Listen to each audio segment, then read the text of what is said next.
Ici Jean-Dominique Leduc et bienvenue à Vous avez dit BD. L'épisode qui suit fut enregistré dans le cadre de la 42e édition du Salon du Livre de Montréal, que je tiens d'ailleurs personnellement à remercier de cette généreuse collaboration. Alors sans plus tarder, bonne émission. Dans les prochaines minutes, on aura la chance de s'entretenir avec trois grands auteurs de bande dessinée et je vous les présente à l'instant. Alors le doyen. Excuse-moi, Marc. C'est vrai que je suis le doyen. Non, mais... Pascal est doyen. Mais en termes de production, c'est quand même Marc. Voilà, je parle en termes de production, évidemment. Je vous laisse la coquetterie de vos âges respectifs. Alors, juste à mes côtés, j'ai Marc Delafontaine, co-auteur et illustrateur de la série à succès Les Nombris, qui se passe de présentation, mais je vais la présenter quand même. Ben vas-y, je suis curieux d'entendre ça. Alors, une série qui a été amorcée au Québec, ici, en 2004, dans le magazine humoristique québécois Safarir. L'année suivante, en 2005, on traverse l'océan et vous débutez la publication dans le journal Spirou. Puis un premier album. Et donc, cette année, 2019, Les Nombris compte 8 albums, plus 2 albums de la série alternative qui s'appelle Les Vacheries des Nombris. Et vous avez dépassé le 2 millions de copies vendues. Yeah! C'est quand même pas rien. Et vous avez lancé en septembre dernier des capsules web qui s'appellent Salut les moches, oui, qui mettent en vedette donc Jenny, Vicky et Karine. Donc, Marc, bienvenue. Merci. Et ces deux messieurs, Jocelyn Boisvert, bonjour. Bonjour. Donc, scénariste de la toute nouvelle série Mort et déterré. Pas encore vendu à 2 millions d'exemplaires, mais... Non, mais... faut prendre le temps. Mais qui a le potentiel. Ah, merci. Qui a totalement le potentiel. C'est une toute nouvelle série qui vient tout juste de débuter. Donc, Jocelyn, vous êtes auteur, scénariste. Vous avez écrit plusieurs romans jeunesse, dont Mort et déterré. Oui, Mort et déterré, à la base, c'est un roman. Qui est paru en 2008. En 2008, chez Soulière Éditeur. Et donc, juste à côté de vous, Pascal Colpron, illustrateur de Mort et déterré. Pascal, bonjour. Salut. Alors, Pascal, dont on a pu lire sur Internet il y a quelques années déjà Mon Petit Nombril, qui a fait l'objet d'une parution en album aux éditions de La Pastèque. Oui, ça fait presque une décennie. Là, il y a de l'eau qui a coulé sous les ponts depuis, là, mais oui. Donc, c'était pour ça le doyen, là. J'ai vu dans l'œil, là. Oui. Pascal, tu as également animé la série Félix, Zoé et le chronoscope pour les débrouillards. Oui, c'est exact. Alors, messieurs, bienvenue. Merci. Juste pour une mise en contexte, à la fin des années 90, c'était pratiquement impensable que plusieurs auteurs québécois soient publiés à l'étranger. Il y en avait quelques-uns qui avaient travaillé du côté des Américains, également du côté européen. Mais il y a eu une accélération dans les années 2000. Et tout d'abord, Marc, je veux qu'on discute un peu de ça. Lorsque Les Nombris a traversé l'océan, j'imagine que Maryse et toi n'aviez pas ces attentes aussi spectaculaires au niveau de la série. Ah non, tout à fait. En fait, nous, tout ce qu'on voulait, c'était de présenter une série à Safarir et puis de pouvoir passer une page par mois et d'arriver éventuellement à en vivre. Et comment est arrivée cette idée de... Est-ce que c'est vous qui avez proposé vos planches à Dupuis? Comment... En fait, on a commencé dans Safarir. Oui. C'est drôle, hein, le décalage. On dirait que je parle, puis une seconde après, je m'entends. Donc, c'est ça. On a présenté le projet à Safarir. Safarir l'ont accepté immédiatement. On a fait 6 planches, donc en 6 mois, parce que Safarir était mensuel. Et puis après 6 planches, on s'est dit, on a à peu près un dossier de présentation à envoyer à un éditeur. Et comme, en tout cas, à l'époque, il n'y avait pas vraiment d'éditeur qui faisait de la BD à gag, 44 pages, cartonné couleur, on s'est dit, on va l'envoyer en Europe. Et donc, là, on avait communiqué avec un auteur qu'on aimait bien qui s'appelle Marc Quadrado, qui publiait Normand et Parker et Badger dans Safarir. Oui. Donc, on lui a dit, tu dois connaître notre série, ça fait 6 mois qu'on est dans Safarir, on aimerait ça le présenter à un éditeur, qu'est-ce que tu nous conseilles? Et puis, Marc, à l'époque, était chez Dupuis avec Parker et Badger. Il nous dit, mais Dupuis, ce serait merveilleux pour vous parce que c'est le journal Spirou, l'éditeur est trop génial. Donc, on a dit, OK, on va proposer d'abord le projet à Spirou sans vraiment y croire parce que, tu sais, pour moi, Spirou, c'était Spirou et Fantasio, Gaston, tout ça. Donc, j'imaginais mal les nombris qui avaient quand même un ton assez edgy entre l'agent 212 et Cupidon. Mais je dis, bon, OK, on va proposer le projet. Donc, on a fait 3 pages en plus. On a fait un dossier assez solide de 9 pages. On l'a envoyé à l'éditeur et puis en se disant, c'est pas grave, de toute façon, on n'aura peut-être même pas de réponse, mais après, on enverra partout ailleurs. Et 3 jours après, on avait un oui. Donc, oui pour Spirou, oui en album, et on vous invite en Belgique, signer les billets. Donc, signer les contrats, pas signer les billets. Avec un chèque de 10 millions. Oui. Mais le succès, ceci dit, même si les millions... évidemment, je ne sais pas si les millions sont arrivés rapidement, mais le succès, lui, par contre, a été relativement rapide. Parce que dès 2006, Spirou consacre un encart complet sur la bande dessinée québécoise. Oui. Que vous avez piloté. Tout à fait. Et par le fait même, vous avez joué les entremetteurs. C'est-à-dire Oui, c'est que ça. vous avez ouvert les valves à... Vous avez apporté une certaine exposition. C'est ça. Donc, le journal Spirou nous a dit, vous allez être rédacteur en chef d'un encart dans le journal et puis inviter les auteurs québécois que vous souhaitez. Et, donc là, on s'est fait plaisir. Et par la suite, il y a l'astronaute, si ma mémoire est bonne, oui, de Louis-Philippe Morin, Mario Malouin. Jean-Philippe Morin, oui. Oui, Jean-Philippe Oui. Morin. Pardon. Et il y a eu aussi Philippe Girard qui a fait un petit peu de Béatrice dans le Oui, journal tout à fait. Spirou. Ouais. Exactement, oui. Ouais. Et là, le succès arrive. Et ce qui est très intéressant, c'est que 14-15 ans plus tard, une autre série débarque dans le journal Spirou, Mort et déterré. Est-ce que, d'ailleurs, comment vous, messieurs, vous en êtes arrivés, justement, à être publié chez Spirou? En fait, Marc, il est vraiment pour beaucoup dans cette histoire-là. Marc, il savait que je voulais faire de la bande dessinée, je veux faire du cinéma. Il sait que je consacre ma vie un peu aux histoires puis à la fiction. Puis il m'a dit, j'ai parlé à mon éditeur, il aimerait ça publier un autre duo de Québécois. J'ai pensé à toi, j'ai pensé à Pascal. Pascal faisait les décors sur les nombris à l'époque et il avait fait la couverture de mes romans aussi. Donc, on se connaissait un peu. C'est ça, les 2 romans que j'ai faits c'est Le jour où j'ai perdu la tête, puis un deuxième, je pense, c'est Le livre hanté. Le Exact. livre hanté. OK, donc vous aviez déjà collaboré Oui, on avait déjà brièvement collaboré quand même. ensemble. D'accord. Exact. Donc, il se disait, il me semble que toi et Pascal, vous feriez un super beau duo pour un projet. Donc, il m'a dit, le momentum est là. Tu sais, si t'as quelque chose à envoyer. Là, j'ai dit, OK, mais on envoie ça comment? Tu sais, je veux faire un projet de BD, moi, avec Dupuis, mais je fais quoi exactement? Fait qu'il dit, je me renseigne. Fait qu'il parle à son éditeur. Puis c'est d'une manière très simple, en fait. Il dit, fais un pitch de 2 pages à peu près. Pas plus que ça. Juste 2 pages. Vends-moi l'idée. Fait que je fais, OK. Fait que je sors mes 3 meilleures idées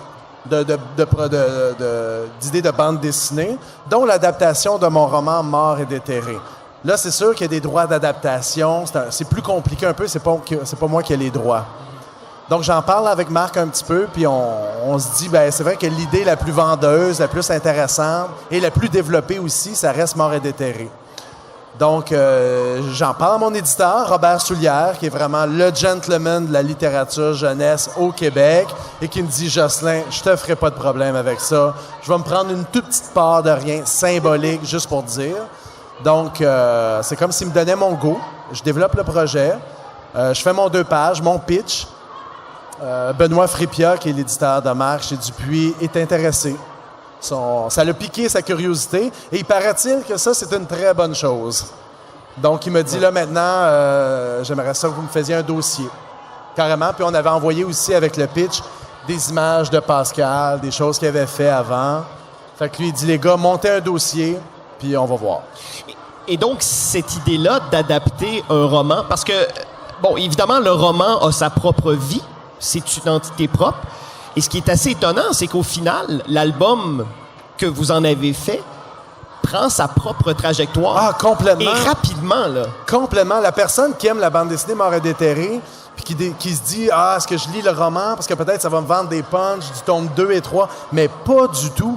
C'est la même situation de base, c'est le même univers, les mêmes éléments, mais c'est autre chose. Et je n'ai pas relu le roman pour l'adapter en BD. C'est comme il est sorti en 2008, ça fait déjà 11 ans. Je l'avais en tête, et comme scénariser, raconter une histoire en cases ou la raconter en phrases, c'est très différent. Oui. Je savais que je voulais boucler un premier album en 46 pages. Donc, je me suis dit, j'ai pas besoin de relire le roman, je vais y aller par moi-même. Et comme je suis l'auteur du roman, je peux faire ce que je veux. Donc, c'est très, très librement adapté de mon propre matériel. Et est-ce que Pascal, comme illustrateur, avait aussi cette liberté de dire « je fais ce que je veux » Parce que quand même, le matériau de départ, c'était un roman signé de Jocelyn. Donc, toi, au niveau de ta liberté de création, ton terrain de jeu, ça ressemblait à quoi? Écoute, Jocelyn a quand même donné quelques impulsions de départ. C'est sûr que il y avait déjà le scénario. J'avais le scénario en main. Puis Jocelyn, de la manière qu'il écrit ses scénarios, il les écrit de manière très cinématographique. Moi, j'ai une expérience à travailler dans le milieu du cinéma. Et à partir d'un scénario, on décompose ça, on fait des listes de personnages, on fait des listes de décors, on fait des listes d'accessoires. J'ai fait à peu près le même type d'exercice avec son scénario.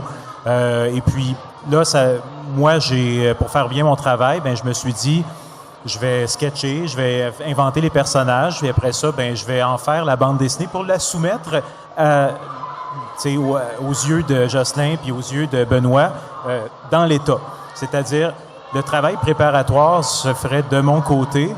Ensuite, je lis tout ça en faisant les pages du pitch qu'on présenterait à Benoît de chez Dupuis, mais dans l'état qu'il est. C'est-à-dire pour voir si la sauce est bonne, si tout est correct, si tout est bien lié. Donc, moi, de mon côté, je trouvais que ça m'assurait de faire des personnages avec lesquels je connectais sans avoir un long processus de ping-pong créatif à dire « Ah, je mettrai un petit peu ci, un petit peu ça ». Puis je lève mon chapeau à Jocelyn de m'avoir laissé cette liberté-là, justement. Mais je pense que c'est ce qui fait que moi, j'ai pu m'investir très émotivement dans chacun de ces personnages-là. T'approprier l'histoire aussi. Oui, c'est d'une certaine manière ça aussi, oui. Oui, parce qu'on le sent, surtout quand on a déjà vu ton travail, Pascal, notamment avec Mon Petit Nombril, ce qui est très étonnant, en sachant que le matériau de départ est un roman, moi, j'avais quand même l'impression, comme lecteur, de lire du Pascal Colpron. OK. Il y a vraiment quelque chose au niveau de votre chimie qui a opéré. Car, par exemple, contrairement à Marc et Maryse qui avaient créé ensemble un univers, là, vous, Mort et déterré, c'est un travail en 2 étapes. D'ailleurs, Jocelyn, de voir tes personnages prendre vie sur papier. Écoute, pour moi, là, c'est un rêve. Là. Scénariser de la BD, là, c'est un métier extraordinaire. Quand tu travailles avec un bon dessinateur comme Pascal, c'est génial. Parce que je peux vraiment imaginer des scènes... vraiment, j'ai des scènes dans le tome 2 qui sont très compliquées. Il y a une marche de zombies. Il y a des centaines de personnages, puis il y a mon personnage de zombie, Yann Fauché, lui, il se sauve, puis il se faufile dans la marche. C'est une séquence qui dure 4 ou 5 pages. Je me dis, comment il va faire? C'est tellement difficile. Parce que moi, je peux facilement l'imaginer et décrire ça en quelques phrases, quand même. Oui, c'est ça. En fait, on tape les touches du clavier, puis après, c'est fait. Là, c'est fait. Et il y a quelqu'un, après ça, qui matérialise la vision que j'ai eue. Donc, ça a quelque chose d'assez touchant, en fait, de presque magique. Bon, il y a une part de magie qui est là-dedans, c'est certain, mais cette magie-là vient avec d'être rompu à une certaine expérience de travail. Puis là, c'est là que je lance les fleurs à Marc, pour qui j'ai travaillé pendant 4 tomes sur des tomes 4 à 7, il me semble, des nombris. Marc, moi, j'ai fait mon apprentissage chez lui, dans un sens.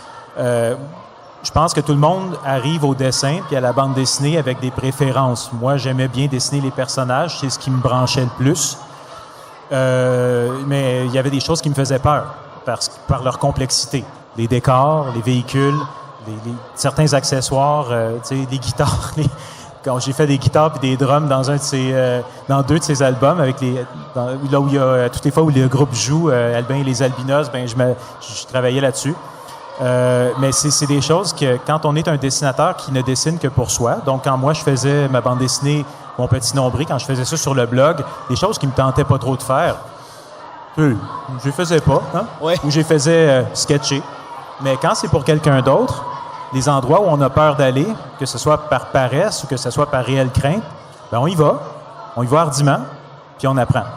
Donc, Marc est quelqu'un de perfectionniste. En fait, on a réalisé quand on travaillait ensemble qu'on était des types de perfectionnistes différents, mais je pense que nos perfectionnismes étaient quand même là. Et puis moi, j'avais envie de faire aussi parfait que je pouvais pour lui. Puis lui, il me donnait des bons défis. Et puis, pour parler de cuisine, quand je travaillais pour Marc exigeait, quand je faisais les décors, que je lui montre mes lignes de fuite sur mes dessins. Parce que pour ceux qui font du dessin puis qui connaissent la perspective, les lignes de fuite, c'est les lignes auxquelles les éléments parallèles du décor se réfèrent. Le bord de la table, le bord du plancher, la ligne du mur, ici et ça. Pour que ça soit rigoureux, Marc, il dit « Fais ton truc, mais quand tu me le livres, laisse tes lignes de perspective pour que je puisse voir. » Juste ça, c'est que moi, je partais de ces sketchs, et puis là, après ça, je devais faire un travail de détective.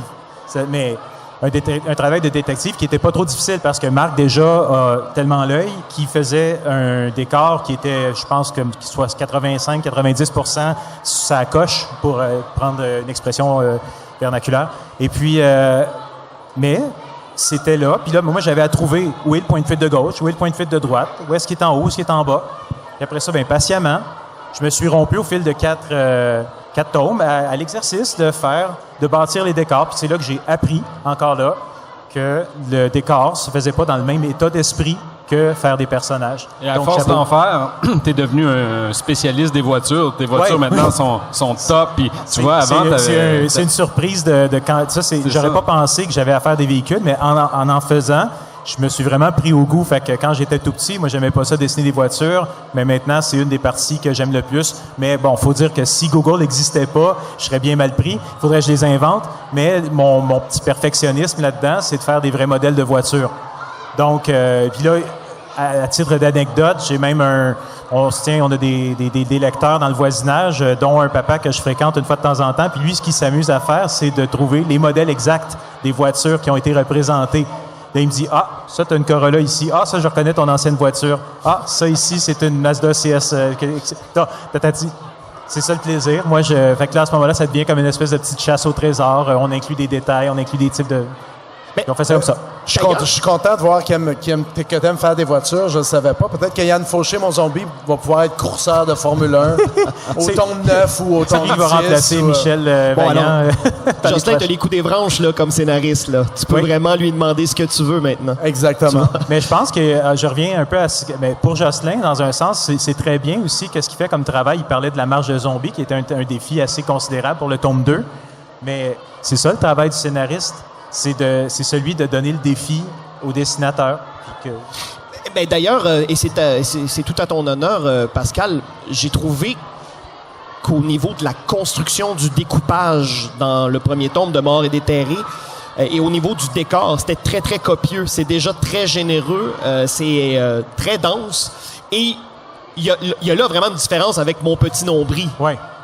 À l'époque, j'aimais pas faire les décors.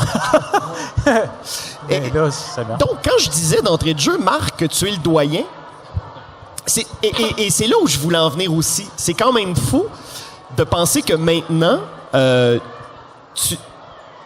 par tes contacts, ton contact avec Benoît Frippiat, ton éditeur, si je ne m'abuse, c'est par vous que Yann Fortin est passé avec Bonnie également.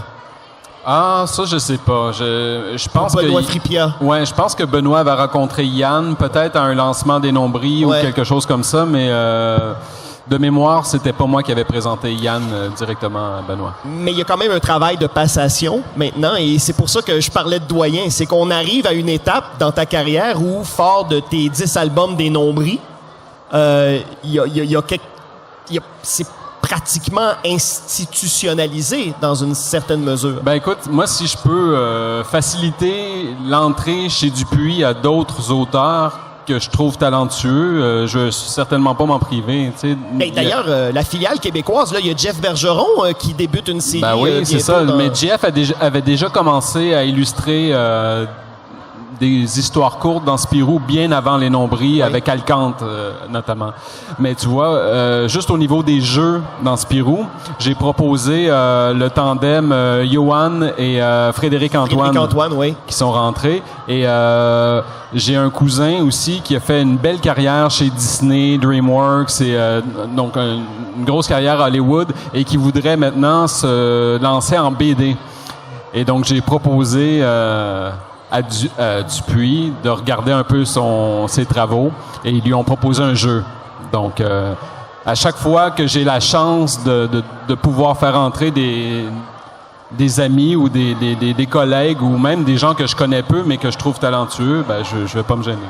Et ce qu'il faut comprendre pour le public et pour les gens à l'écoute, c'est que le journal Spirou, c'est une institution. C'est un journal belge qui est né en juin 1938 et qui, à ce jour, est publié à chaque semaine. C'est un hebdomadaire. Et à titre personnel, j'y suis abonné depuis quelques années déjà. Et bon, c'est chouette de recevoir un Spirou par la poste au lieu d'une facture. D'une part, vie adulte oblige. Mais ce qui est très, très plaisant et grisant pour un lecteur québécois, c'est lorsqu'on ouvre le Spirou et qu'en couverture, on a du contenu québécois, qu'en quatrième de couverture, on a une planche des Nombris, qu'à l'intérieur de ce journal prestigieux de bande dessinée, qui est des auteurs québécois. Et c'est même pas une question de chauvinisme, c'est qu'en fait, on a tellement de talent ici que de voir que maintenant, c'est chose commune de voir des auteurs québécois côtoyer des auteurs européens, sud-américains. Il y a pour moi, il y a une réussite au niveau de la bande dessinée locale. C'est donc dire qu'on a réussi, nous, à générer assez de talent pour qu'ils puissent vraiment rayonner à l'extérieur. Je pense que notre façon de voir la bande dessinée au Québec, de notre position géographique, qui nous influence de plusieurs côtés. On a l'influence américaine de la bande dessinée. Moi, juste comme dessinateur, je sais que j'aimais autant lire du Mobius que de regarder du Jim Lee quand j'étais dans les années 90. Ouais. Donc, on est ouvert aux influences américaines, européennes. Donc, c'est par notre position géographique. Puis aussi, ben, on a tout un background artistique au Québec. La bande dessinée, c'est quelque chose qui est littéraire. Tu sais, on a comme le mouvement, toute la mouvance de la bande dessinée depuis peut-être les 10 dernières années, les 20 dernières années. Je trouve qu'on valorise beaucoup la bande dessinée comme un véhicule de création artistique, voire littéraire dans un sens. Alors, je pense que ça nous donne peut-être une sorte d'avantage. Peut-être qu'on peut parler. Moi, ça me plairait de considérer que ce qu'on fait, JF, qu'a fait Jocelyn aussi et moi, tous les autres, Yann Fortin et tout ça, qu'on ferait partie d'une sorte de l'équivalent de la British Invasion en musique, mais du côté de la bande dessinée, mais dans un sens opposé de l'océan. Tu sais, au lieu d'aller du côté européen au côté américain, on s'en va de l'inverse, les influencer sur leur propre territoire. On est comme les Scorsese, Coppola, Spielberg, George Lucas, là, qui ont comme révolutionné Hollywood à l'époque. Mettons. Là. C'est quand même pas mal. Ouais. Mais c'est drôle parce que tu parlais de fierté, tu sais, de voir ces Québécois-là dans le magazine Spirou. Moi puis Marc, on se connaît vraiment depuis la plus tendre enfance. On est vraiment des amis de très longue date. Et quand Mort et déterré, dans les dernières parutions, ben, c'est les Nombris avec les vacheries qui s'en venaient. Fait qu'on était dans le même numéro.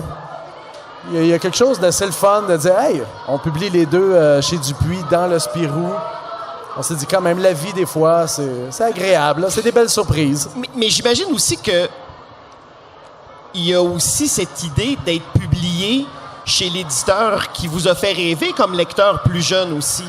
On est tous de la génération à avoir lu les Tom et Jean-Ry, par exemple, des aventures de Spirou, les repreneurs. D'ailleurs, je me permets de rebondir sur, évidemment, sur l'actualité. Philippe Thome, le scénariste, est décédé récemment. D'ailleurs, messieurs, vous avez livré une planche hommage dans le numéro spécial soulignant le départ de Philippe Thome. Je me souviens, Marc, aussi, tu avais fait une planche où tu lisais, je pense, c'est Le Réveil du Z, et tu recevais une taloche de l'album. Oui, c'est ma première claque graphique. Oui, voilà. Donc à ce niveau-là aussi, vous êtes à diapason. Lorsque je vous lis, je sens que vous êtes les héritiers aussi de cette génération-là, de cette époque-là du magazine Spirou. J'imagine que ce départ impromptu vous a affecté d'une certaine manière, comme créateur, mais comme lecteur. Ah, ben c'est certain. Moi, pour moi, Philippe Thome et Jean-Ry étaient des auteurs vraiment fondateurs dans mon désir de faire de la bande dessinée. Moi, j'ai décidé de faire de la BD parce qu'il y a eu Gaston, parce qu'il y a eu Spirou et Fantasio. Donc, les Spirou de Franquin, mais aussi les Spirou de Thome et Jean-Ry qui m'ont énormément marqué. Mon déclic, moi, ça s'est passé vraiment à la lecture du Réveil du Z que tu mentionnais tout à l'heure. Je pense que je suis resté à peu près 1 heure devant une planche, puis je me suis dit, plus tard, c'est vraiment ce que je veux faire. Je veux devenir dessinateur de BD. Et j'en ai jamais démordu. Donc, c'est drôle parce que à la même époque, moi, je découvrais à la fois Thome et Jean-Ry et Franquin. Mais moi, ça m'a tellement découragé qu'au lieu de vouloir dessiner, je voulais avoir assez d'argent pour toutes les acheter. Donc, c'était ça ma motivation, en fait. OK. Ça a pris pas mal d'années avant que j'y arrive, là. Mais donc, c'est ça, je sens vraiment... je sens qu'au fait de la fierté... Au-delà de la fierté, il y a aussi cette idée que vous avez pleinement votre place dans cette grande famille de Spirou et que moi, de vous côtoyer chaque semaine dans les pages de ce grand hebdomadaire de bande dessinée, j'en suis venu à trouver ça tout naturel. Je trouve que le terme que tu utilises, grande famille, est assez approprié. Jocelyn et moi, on est allés au Festival de Bruxelles plus tôt en automne pour, dans le fond, rencontrer pour la première fois les fans de Mort et Déterré qui avaient vu l'album en pré-publication dans Spirou, puis qui avaient acheté aussi un peu... L'album venait tout juste de sortir, ça faisait pas très longtemps. Tous les intervenants que nous avons rencontrés nous ont donné cette impression-là, une impression familiale, une impression tu sais ça, on rencontre les gens, on mange ensemble, il n'y a pas de barrière, il n'y a pas de grosses têtes, il y a des gens qui travaillent dans le même bateau, si on veut, qui travaillent, chacun apporte à sa manière une pierre dans l'édifice, une autre image. Moi, ça m'a beaucoup plu. Je trouve que c'est le type d'environnement dans lequel moi j'ai envie de me dépasser. C'est comme en or, là. Ça vaut de l'or. Et j'imagine aussi que ça vous met en confiance pour la suite. Oh, bien sûr. D'ailleurs, vous en êtes rendu où dans le tome 2, là? Dessiné, on est rendu à l'étape de la couleur. Et le tome 3 est scénarisé. OK. Donc, ouais. On est rendu à l'étape du storyboard pour le tome 3. Là. Est-ce qu'on a une idée de la sortie, de l'apparition du tome 2? Ça va dépendre de quelques facteurs. Ouais. C'est sûr que ça sort au mois d'août-septembre l'an prochain, le tome 2, c'est sûr. Mais peut-être, si tout va bien et les astres s'alignent, ça pourrait être en avril ou en mai, le tome 2. Ça serait très rapide. Oui, c'est ça. C'était au printemps, je pense, en prépublication dans Spirou. Oui, c'est ça. C'est comme un fantasme de notre éditeur. Là. Il a dit, si on pouvait sortir le 3e en septembre, octobre, là, on a vu ses yeux briller quand il a vu que c'était peut-être possible de faire ça. Tout ça va dépendre en partie de notre brillante fée chromatique, Patricia Tilkin, qui s'appelle Usagi, son nom d'artiste. Elle fait les couleurs sur plusieurs autres albums, alors étant occupée, je pense qu'elle pouvait pas mettre du temps là-dessus avant janvier. Donc c'est ça qui fait, si elle prend on veut pas non plus qu'elle prenne trop peu de temps pour le faire. C'est quand même des dessins très détaillés. Oui. Donc la magie prend du temps. Alors il faut lui laisser le temps qu'elle a besoin, comme quelques mois là au moins. Évidemment, mais ceci dit, sans mettre de pression à personne, je nous souhaite à nous lecteurs, et je vous le souhaite à vous aussi, Parce que le fait de battre le fer pendant qu'il est encore chaud, mais de toute façon, je vous l'ai prédit dès l'instant où j'ai lu votre album sur ma tablette, et la coloration était même pas faite à l'époque où je l'ai lu. Ah oui? Et bon, j'en lis quelques-unes par semaine, voire par jour. Et quand j'ai lu le premier tome de Mort et déterré, je me suis dit ça, au-delà du fait que c'est un succès potentiel, c'est de la très grande bande dessinée. Et pour moi, c'est du niveau des nombris. Donc, votre série, celle des nombris, coexistent l'une contre l'autre. Et c'est vraiment très, très inspirant. Donc, je vous souhaite tout le succès que vous méritez. Merci. Écoute, un grand merci. Ouais, c'est un bel écho. Et là, Merci. j'en reviens au doyen. Parce que là, le doyen, je vais profiter de sa présence pour lui poser une question à laquelle il va sûrement me répondre avec beaucoup de tact. Est-ce que, au-delà des nombris, on pourrait pas, par exemple, Marc, voir un jour, dans un futur pas trop lointain, un Spirou de Delaf?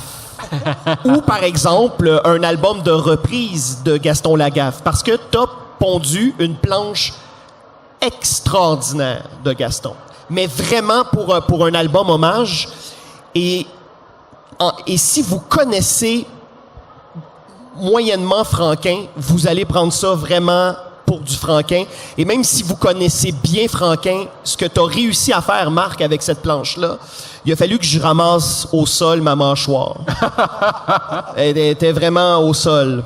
Et donc, et t'as fait aussi une couverture pour le spécial des vacances d'été de Spirou sur un navire avec, évidemment, Champignac, tout ça. Donc moi, je me dis, comme lecteur, pourrait peut-être y avoir entre 2 albums de Nombris un album hommage. Ben, écoute, moi, je me ferme pas les portes. Un Spirou et Fantasio, pourquoi pas? Il y en a déjà été question avec Benoît Fripia. Après, je pense qu'il faut trouver la bonne idée. Si à un moment donné, j'ai l'impression que je trouve l'idée et que j'ai l'angle et que mon album vu par sera pertinent, peut-être. Mais sinon, la série, la seconde série des Nombris, Les Vacheries des Nombris, est bien amorcée. On est déjà rendu au 2e tome. Et félicitations parce que, à mon humble avis de lecteur, c'est pas motivé par des questions mercantiles. C'est-à-dire que c'est une série qui nous permet vraiment de revenir aux origines des Nombris. Ah oui, tout à fait. Et ça densifie beaucoup l'univers, je trouve. Est-ce que toi, comme créateur, justement, ça te permet, parallèlement à l'évolution de la première série, ça te permet, j'imagine, d'explorer davantage? Ça permet d'explorer, de nuancer certains personnages, de parler de personnages secondaires qu'on n'a pas eu beaucoup le temps de parler, parce que la série a évolué assez rapidement. T'sais, à partir du tome 4, pour pas spoiler, il y a un personnage qui a commencé à évoluer dans une direction différente. Donc, après, on avait des choix à faire et plus ça allait, plus on mettait le pied dans une espèce de fil rouge, dans une espèce de narration, une histoire qui continue. Et donc là, on s'est rendu compte que les lecteurs attendent avec le prochain album la suite de l'histoire. Ils veulent plus nécessairement lire des gags. Oui, les gags font partie un peu de la formule des Nombris, mais ils veulent l'histoire. Et puis nous, à la base, les Nombris, c'était du gag en une page. C'était ça qui nous motivait, c'est ça qu'on avait envie de faire. Et donc, l'évolution, qui est très souhaitable, je pense qu'on avait vraiment pris la bonne décision à l'époque de faire évoluer les personnages, nous ne permettait plus de faire du gag comme on le faisait. Donc, c'est pour ça qu'on s'est dit, il me semble que ce serait pertinent de faire une espèce de retour aux sources et de revenir au pitch de départ et de pouvoir s'amuser avec la grande Karine à l'époque où elle se faisait marcher. Mais ça enrichit beaucoup, je trouve, cette expérience des Nombris, justement, de développer les personnages sur un fil rouge. Je trouve que ça a permis non seulement de consolider votre univers dans les Vacheries des Nombris, mais je trouve que ça a permis de donner encore plus de profondeur aux gags, plus d'espace. Ah oui, ben c'est en fait quand on a commencé les Vacheries, on s'est dit est-ce qu'on s'affranchirait pas du gag en une page dans la série principale. Donc on a commencé l'écriture du 8 en se disant OK, dans le 8, il y aura pas de gag. on va y aller à fond, ça va être que l'histoire. Et puis à force d'écrire, on s'est dit non, il manque, en tout cas, on avait l'impression qu'il manquait quelque chose. Est-ce que le 8 c'est une espèce d'album charnière pour vraiment passer à une histoire complètement sans gag? Peut-être, je sais pas, mais effectivement, le fait de pouvoir faire un retour au gag pur est vraiment jubilatoire avec les vacheries. Quand je parle de gag pur, c'est d'arriver à faire un gag que tu peux mettre entre les mains d'à peu près n'importe quel lecteur qui ne connaît pas la série et qui va réussir à comprendre un peu la psychologie de chaque personnage et de voir un peu les tenants et aboutissants de tout ça et d'arriver à rire à la fin. Ce qu'on a moins maintenant dans les nombris. Oui, on découpe encore chaque page en gag, mais on a besoin du contexte pour pouvoir les apprécier. Alors que dans les vacheries, c'est vraiment le gag pur. Ben, en tout cas, félicitations. Le second album qui vient tout juste de paraître est vraiment, en ce sens, au-delà de la paillette dorée qu'il y a en couverture, qui attrape vraiment l'œil. Ce qui se passe entre les deux couvertures, c'est assez étonnant. Et donc, il y a toujours vous avez toujours cette force de surprendre. J'imagine que ça, dans la longévité d'une série, puis avec le succès, justement, ça doit devenir un défi de conserver cette espèce de fraîcheur des débuts. Oui, mais on se piège toujours. En fait, à chaque album des Nombris, créativement, on se met un peu dans la merde. Tu sais? Donc, ça fait partie du plaisir depuis le départ de se dire, OK, comment on va rebondir? Qu'est-ce qui va se passer dans le tome suivant? La plupart du temps, on ne sait pas nous-mêmes. Donc, c'est vraiment un défi. C'est pour éviter que la série ronronne et pour éviter de les redites et tout ça. Donc, ça fait vraiment partie du plaisir. Alors, je vous rappelle que Pascal Colpron, Jocelyn Boisvert, vous êtes les auteurs-illustrateurs de cette nouvelle formidable série qui s'intitule « Mort et déterré ».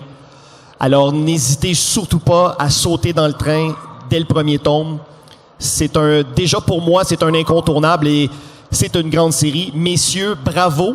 Merci. Merci. Et bonne continuité dans le travail. On a très hâte de voir la séquence de Mort-Vivant, là. Ça s'en vient bientôt. Excellent. C'était Vous avez dit BD, édition spéciale Salon du Livre de Montréal. Merci d'avoir été des nôtres.